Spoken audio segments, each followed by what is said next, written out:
بہت آسان ہے عمرہ کرنا. دیکھو عمرے کے جو رکن ہے نا, کسی بھی عبادت کی جو بیسک چیز ہوتی ہے وہ اس کے ارکان ہوتے ہیں. ان ارکان کے بغیر اس عبادت کا تصور ممکن نہیں ہے. جیسے نماز میں قیام, رکوع, سجدہ, یہ نماز کے ارکان ہیں, تو ایسے ہی عمرے کا جو رکن ہے نا وہ ہے طواف. وہ کیا ہے؟ اصل میں عمرہ بیسیکلی جو نام ہے کس چیز کا؟ طواف کا نام ہے. آئی بات سمجھ میں؟ شرط کیا ہے؟ احرام کی حالت میں ہونا. جیسے نماز کے ارکان ہیں قیام, رکوع, سجدہ, شرط ہے باوضو ہونا. وضو یہ نماز کا رکن نہیں ہے. نماز رکن کہتے ہیں اندر کی چیز, اور شرط کہتے ہیں جو باہر کی چیز ہو, جو براہ راست نماز نہیں ہے. تبھی آپ کا پہلے سے وضو ہو تو کرنے کی ضرورت ہی نہیں ہے آپ کو, لیکن پہلے سے رکوع کیا ہوا ہے تو کیا نماز میں رکوع نہیں کرو گے؟ پھر بھی کرو گے دوبارہ, ٹھیک ہے نا. تو ارکان جو ہے نا اس کے جو بنیادی چیزیں ہوتی ہیں. تو اسی طرح خوب یاد رکھو کہ عمرے کا جو رکن ہے, اس پہ کلپ بنائیں, یہ لازمی ضروری ہے. بہت سے لوگ یہ سوال پوچھتے ہیں. عمرے کا جو رکن ہے وہ ہے بیت اللہ کا طواف. شرط کیا ہے کہ احرام کی حالت میں, احرام کی حالت میں. احرام کی حالت کسے کہتے ہیں؟ احرام اس چادر کا نام نہیں ہے جو آپ نے اوڑھی ہوئی ہوتی ہے. خوب سمجھ لیں, سمجھ میں آ رہی ہے بات؟ جیسے ہم تکبیر تحریمہ جب نماز کے لیے ہم قبلے کی طرف رخ کر کے اللہ اکبر کہتے ہیں اور ہاتھ باندھ لیتے ہیں, اللہ اکبر کی راہ پر پہنچتے ہی آپ نماز میں داخل. اب راہ پر پہنچتے ہی آپ پر نماز کی پابندیاں عائد ہو جاتی ہیں. اب آپ کسی سے بات نہیں کر سکتے, کھانا پینا نہیں کر سکتے, قبلے سے اپنے سینے کو پھیر نہیں سکتے. تو احرام نماز کے اندر بھی ہو گیا کہ نہیں ہو گیا؟ یہ کس طرح سے ہوگا؟ اللہ اکبر کہنے سے. تو اسی طرح یاد رکھو عمرے میں جب احرام میں داخل ہوتے ہیں یا حج میں بھی, تو اس کا طریقہ یہ ہے کہ لبیک اللہم لبیک لا شریک لک لبیک ان الحمد والنعمت لک والملک لا شریک لک. یہ الفاظ کہے جائیں عمرے کی نیت یا حج کی نیت سے. حج کی نیت ہے تو اللہم انی ارید الحج, اے اللہ میں حج کا ارادہ کرتا ہوں, فتقبلہ منی ویسرہ لی. اردو میں کہہ دیں اس کو, قبول بھی کر اور آسان بھی کر, اردو میں بھی کہہ دیں. تو یہ الفاظ کہتے ہی آپ احرام میں آ گئے, چاہے آپ نے پینٹ شرٹ پہنی ہوئی ہو, اس میں چادروں کا ہونا ضروری نہیں ہے. اور عمرے کی نیت سے کہے تو آپ عمرے کے احرام میں آ گئے, چاہے آپ حرم کے اندر ہوں یا حرم سے باہر ہوں, میقات کے اندر ہوں میقات سے باہر ہوں. اب احرام میں آنے کے بعد احرام کی پابندیاں شروع ہو جائیں گی. ان پابندیوں میں سے ایک پابندی ہے کہ سلا ہوا لباس نہیں پہن سکتے. اس لیے پہلے سے سلا ہوا لباس اتار لیا جاتا ہے, کیونکہ جب لبیک اللہم لبیک ختم کریں گے نا عمرے کی نیت سے, تو فوراً احرام میں تو آپ سلا ہوا لباس تو پہنا ہوا ہے نا اپنے, تو گناہ ہوگا آپ کو. اس گناہ سے بچنے کے لیے کیا کیا جاتا ہے بھائی؟ سلا ہوا لباس پہلے اتارا جاتا ہے, احرام کی نیت بعد میں کی جاتی ہے. تو احرام نام ہے, احرام کی نیت سے تلبیہ پڑھنا. اس حالت میں جو آپ آ جاتے ہو نا, اس حالت کو احرام کی حالت کہا جاتا ہے. ان چادروں کو احرام نہیں کہا جاتا. وہ چادریں جو ہیں احرام کا حصہ ہیں, یعنی احرام کی پابندیوں میں سے ایک پابندی, اور وہ چادریں بھی نہیں ہیں. اصل حکم یہ ہے کہ سلا ہوا کپڑا نہیں پہننا. اب ظاہر ہے سلا ہوا کپڑا تو نہیں پہنیں گے, تو اب کیا کریں پھر؟ تو کچھ تو پہننا ہے نا. تو وہ جو کچھ پہننا ہے وہ احرام میں داخل نہیں ہے. وہ کچھ پہننا وہ اس کا شرم و حیا سے تعلق ہے, صحیح ہے نا, کہ بھائی سلا ہوا نہیں پہننا. یہی وجہ ہے, یہ میں اس لیے بتا رہا ہوں کہ بعض لوگ احرام باندھ کے واش روم جا رہے ہیں تو ان کو وہ چادریں اتارنی پڑتی ہیں.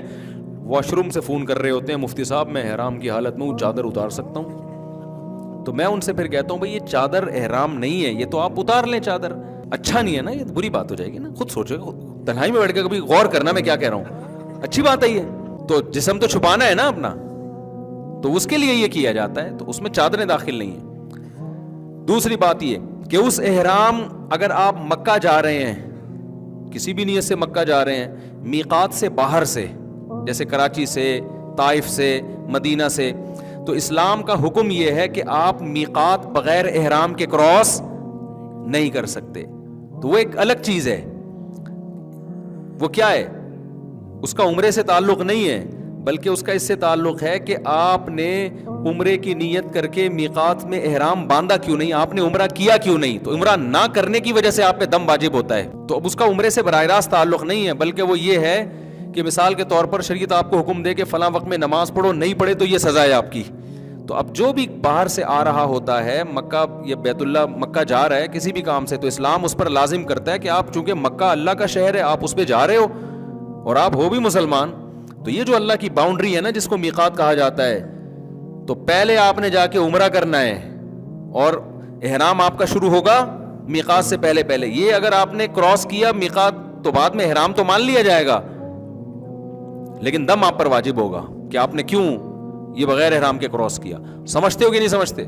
اور جب حرم میں پہنچ گئے آپ, پھر دوبارہ عمرہ کرنا ہے, تو پھر احرام باندھنے کے لیے ضروری ہے کہ کم سے کم مسجد عائشہ تک جائے. وہ افضل تو یہی ہے کہ پھر میقات سے باہر جائے, لیکن مسجد عائشہ سے کر لے گا تو بھی اس میں اختلاف ہے علماء کا. ہماری جو رائے ہے وہ اس کے مطابق ہم جواب دے رہے ہیں. تو خلاصہ میں جلدی سے سمیٹتا ہوں, عمرہ نام ہے بیت اللہ کے طواف کا, شرط کیا ہے کہ احرام کی حالت ہو, اور سعی جو ہے نا وہ عمرے کا رکن نہیں ہے, عمرے کے واجبات میں سے ہے.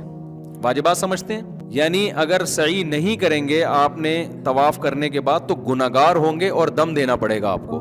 دیکھو رکن چھوٹ جائے نا تو چیز کا وجود ہی نہیں ہوتا. کرتے ہیں سجدہ کرتے ہیں, یہ ارکان ہے نا, رکوع چھوٹ جائے, سجدہ چھوٹ جائے تو سجدہ سہو سے نماز نہیں ہوگی, کیونکہ نماز کا رکن ہی نہیں پایا جا رہا. لیکن اگر آپ نے یہ تمام چیزیں کر لیں, اتحیات کے بعد غلطی سے درود شریف پڑھ لیا, اٹھنے میں تاخیر ہو گئی, تو ارکان تو پھر بھی پورے ہو رہے ہیں نا. تو ان غلطیوں کی وجہ سے کیا لازم ہوگا؟ سجدہ سہو. تو جب آپ گئے احرام کی شرط پوری کر کے آپ نے بیت اللہ کا طواف کیا, اس طواف کے نتیجے میں آپ کا عمرہ ہو گیا. سعی یہ عمرے کے واجبات میں سے ہے.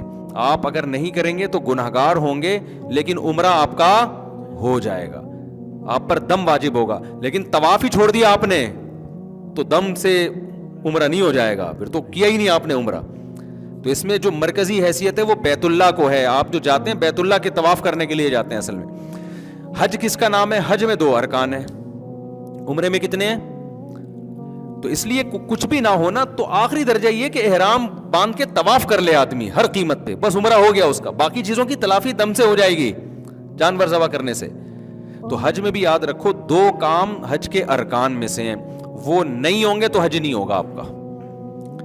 2 کام کر لیے نا تو حج ہو گیا, باقی تمام چیزوں کی تلافی دم کے ذریعے ہو جائے گی. تو ایک ہے اس میں طواف زیارت جو بقرعید کے دنوں میں ہوتا ہے, سمجھتے ہو؟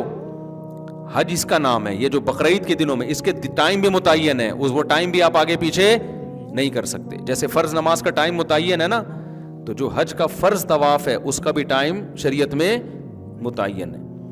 اور دوسرا رکن ہے وقوف عرفہ, عرفہ کے میدان میں 9 ذی الحجہ کو جا کے ٹھہرنا, اور شرط یہ ہے کہ احرام کی حالت ہو, اور یہ احرام کی حالت میں ہونا یہ وقوف عرفہ کے لیے شرط ہے, طواف زیارت کے لیے شرط نہیں ہے. تو 9 ذی الحجہ کو جو عرفات کے میدان میں چلا گیا احرام کی حالت میں, اور وہاں تھوڑی دیر بھی اسٹے کر لیا اس نے, یہاں تک کہ ہیلی کاپٹر سے بھی گزر گیا, کسی بھی طرح اس میدان کی محاذات میں آ گیا, اور پھر بقرعید والے دن اس نے 7 چکر بیت اللہ کے گرد لگا لیے, تو اس کا حج کیا ہو گیا؟ کمپلیٹ. باقی گناہ ہوگا اس کو کہ وقوف منی کیوں نہیں ہے اور سعی کیوں نہیں ہے, تو ان گناہ بھی ہوگا, اور اس کی تلافی کے لیے رمی کیوں نہیں کی اس نے, تو یہ ساری چیزیں کی تلافی کس کے ذریعے ہو جائے گی؟ دم کے ذریعے. اس لیے خوب سمجھ لو کہ اگر حج کا آپ احرام باندھ لو نا تو اب ہر قیمت پہ آپ نے وقوف عرفہ کرنا ہی کرنا ہے. اور جو لوگ طواف زیارت چھوڑ کے آ جاتے ہیں نا حج میں, فلائٹ نکل رہی ہے, تو یہ خوب سمجھ لیں کہ طواف زیارت میں احرام کی حالت تو ضروری نہیں ہے, لیکن جب تک طواف زیارت کوئی نہ کر لے اس وقت تک اس کی زوجہ اس کے لیے حلال نہیں ہوتی, اور عورت نے اگر کیا ہے تو وہ اپنے شوہر کے لیے حلال نہیں ہوتی. کتنے لوگ ہیں طواف زیارت چھوڑ کے آئے ہوئے ہوتے ہیں, ان کے بچے بھی پیدا ہو رہے ہیں یہاں پہ, تو یہ غلط ہے. تو وہ ہر قیمت پہ جا کے کیا کرنا پڑے گا؟ تو اس لیے طواف زیارت کو حج میں بہت فوکس کرنے کی ضرورت ہوتی ہے کہ بھائی یہ تو کرنا ہی کرنا ہے.